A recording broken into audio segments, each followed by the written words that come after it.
All right, up next we have Virgo rising and sun. So this new moon happening in Taurus is taking place on May 7th in your ninth house.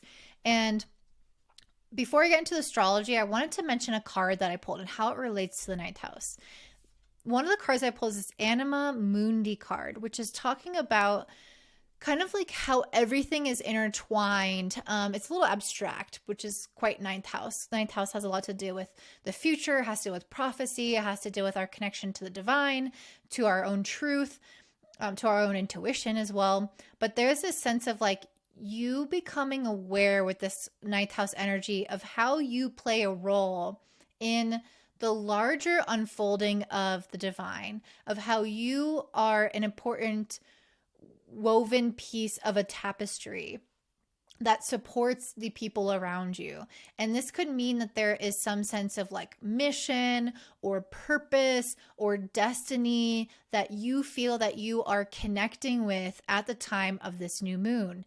And a new moon is all about beginnings. So this really is your time to plant the seed of what you want that to look like. Who do I want to be? What kind of impact do I want to have as I ripple out my energy into the world? What do I want people to know me as? How do I want to support people? What is my overarching purpose as a soul for even being here in this lifetime? And so I think a lot of us are going to be focusing on the bigger why behind something that we're pursuing, behind something that we're interested in, or behind our life in general.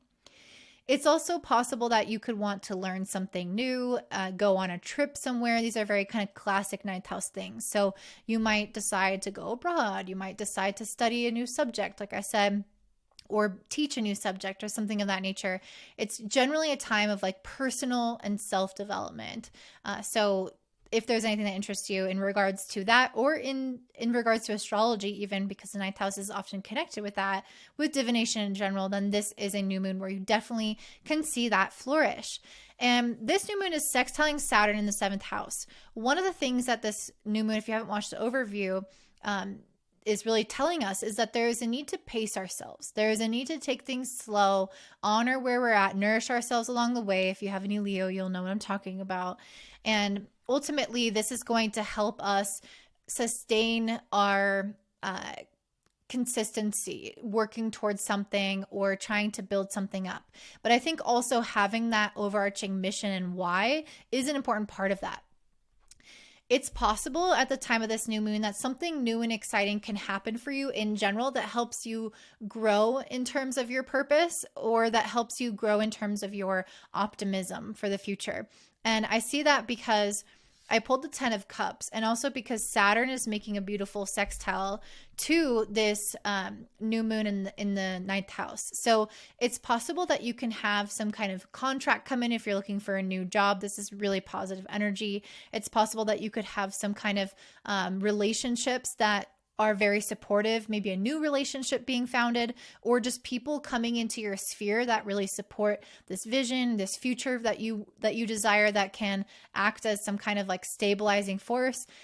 It's also possible that you're meant to be kind of not networking, but connecting with those important people. So putting energy, because Saturn requires effort. So energy and effort into serving your clients in a particular way that's really helpful for them, or putting energy into finding clients or finding people in your life that will be that support system, or that will kind of get you a long way. And that's very much what the 10 of Cups has. It's like, it's not only emotional fulfillment, but it's also being surrounded by the people that you love. So I think that there's something very fulfilling about this new moon. The ninth house in general has to deal with things that are very favorable. It's a lucky house. It's an optimistic house. And then on top of that, Venus, Uranus, and Jupiter are all together with this new moon, saying, let's shake up the way that we do things and bring in random spurts of luck, bring in random things that can connect you to the right people, that can send you on the right path or purpose, and can have you kind of revisualize like your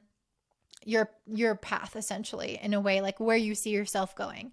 And I think it's, again, just going to be quite favorable, especially with this Wheel of Fortune and this 3 of Cups. I really feel like relationships are just on the up now. If relationships have been quite down in any kind of way, if you've had to recover from any instances in a romantic relationship where things didn't go well, or a friendship, I really feel like things are starting to stabilize and you're becoming, again, more connected to like something bigger than you. And that very much is going to affect the smaller, like everyday details of life, right?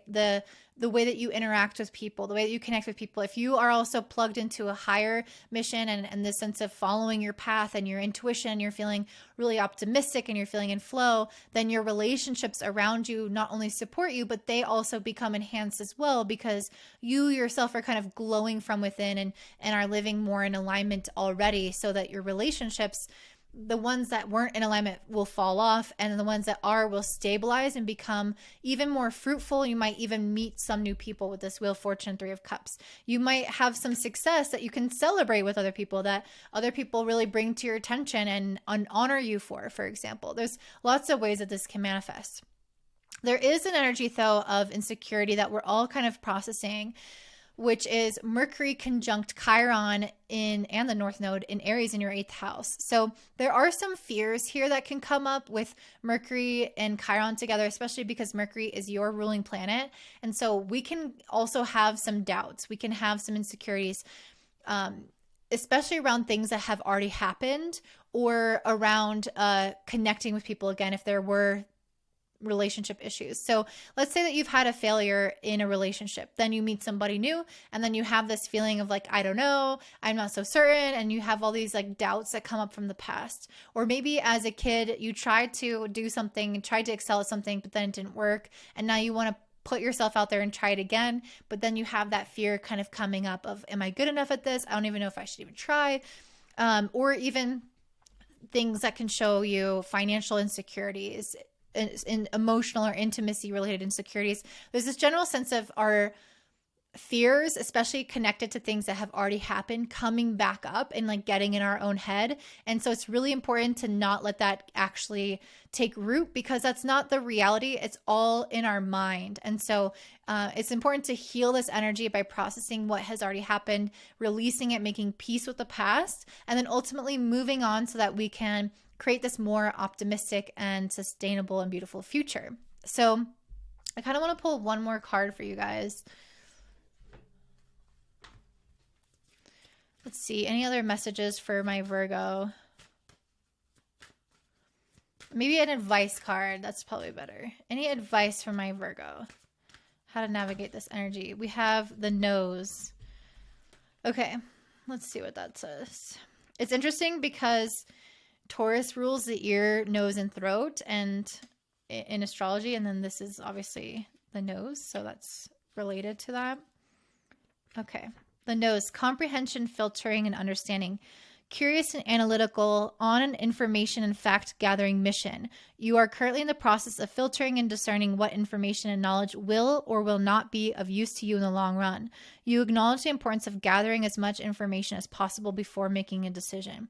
Yeah, I definitely feel that. I feel like you guys are in a process of learning maybe a new subject, but also learning as a person. And I think that the important thing here about filtering information is super key, because a lot of this Mercury Chiron energy, it can absorb information from our environment around us and then create this kind of chaos of overthinking, uncertainty, overwhelm, like things being too broad, which is a very ninth house saying like there's so much going on where it's like you're connected to everything, and that can also be overwhelming. So there's a sense of being quite Virgo, which is all about the discernment factor of knowing what is important, what's not important, what to focus on, what not to focus on, what to believe, what not to believe. That I think is super, super key here. The quality of your mind is really important here in order for this success and happiness to really come to you. So that is what you guys are manifesting. Before you hop off, I want to let you know I'm offering 2 new readings, a medical astrology reading and a fertility reading. So if you're interested in getting pregnant, or if you have health issues that you want astrological support with, you can check that out at cosmicclarityastrology.com, which I'll link down below. If this resonates, I would love to hear your comments about how this applies to your situation. Don't forget to give me a thumbs up, subscribe, share with your friends, and have a beautiful day. Bye.